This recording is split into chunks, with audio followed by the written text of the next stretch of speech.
So in the human sciences in volume one, what I'm trying to do is summarize not only the history of probability science, but the revolutions of possibility science and generativity science.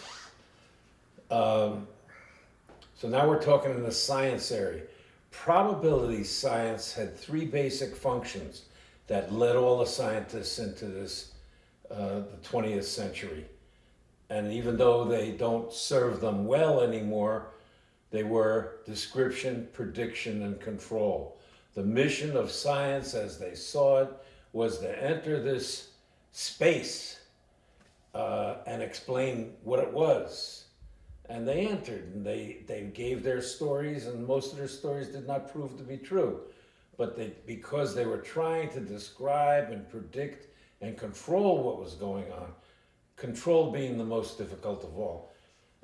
So, for example, when I came into Springfield to work with the underclass communities, basically they really wanted me to set that up to control. And they really wanted to increase the police protection of the communities and basically ghettoize the community. And because they were on a model of description, prediction, and control.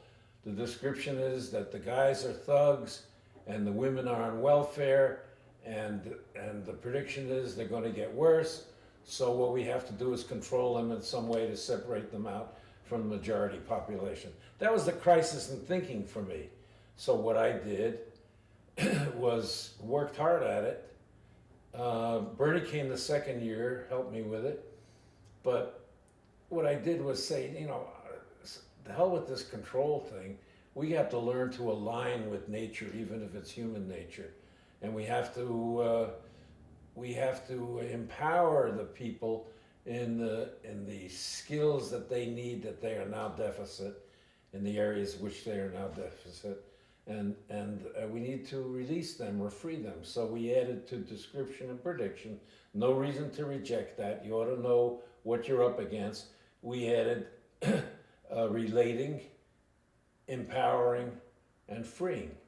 And so the old model of description, prediction, control, the probabilities model was modified to become the possibilities model. Description, prediction, relating, empowering, freeing.